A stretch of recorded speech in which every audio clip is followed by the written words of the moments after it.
Welcome to Dhruv dream. சுட்டி மீனாவும் குண்டு பாண்டாவும்.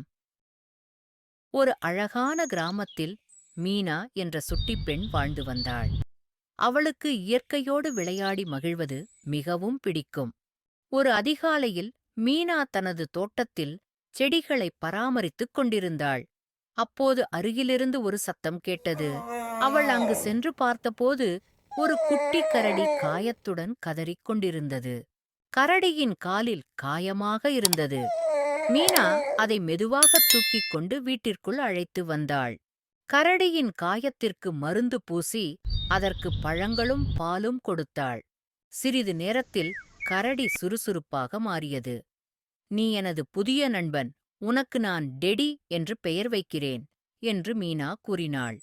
அந்த நாளிலிருந்து மீனா மற்றும் டெடி ஒரு பிரிக்க முடியாத நண்பர்களாக ஆகிவிட்டனர். ஒரு நாள் மீனா மற்றும் டெடி காட்டுக்குள் சுற்றிக் கொண்டிருந்தனர். அப்போது புதர்களின் பின் மறைந்த ஒரு குகையை கண்டனர்.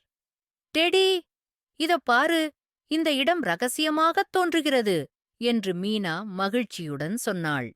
குகைக்குள் சென்று பார்த்தபோது மினுமினுக்கும் பிரகாசமான நீரோடை இருந்தது.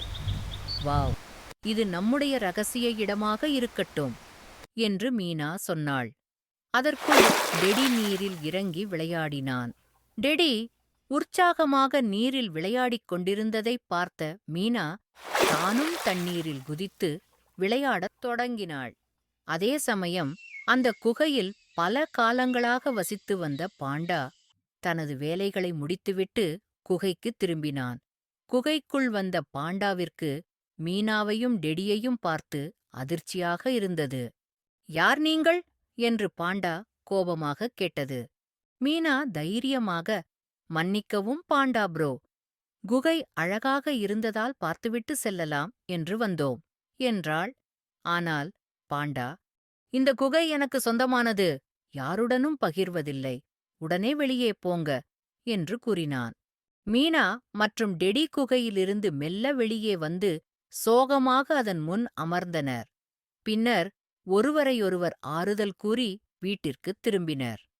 அவர்கள் சென்ற பிறகு பாண்டா நீரோடையில் இறங்கி குதித்து விளையாடினான்.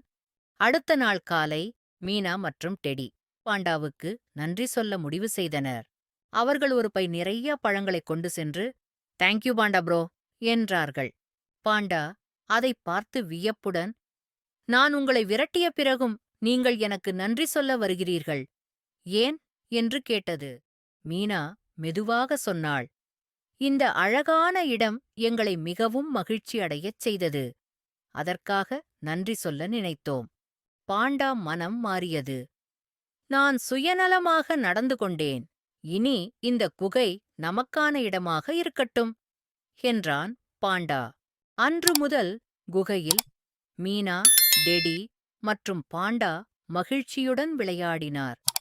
தனிமையில் இருந்த பாண்டாவிற்கு நல்ல நண்பர்கள் கிடைத்தனர். நாம் பகிர்ந்து வாழ்ந்தால் உலகை அனைவருக்குமான ஒரு சிறந்த இடமாக மாற்ற முடியும். நன்றி கூறுவது போன்ற சிறிய நல்ல செயல்கள் கடினமான மனதையும் மாற்றி மகிழ்ச்சியடையச் செய்யும். Like and subscribe for more videos.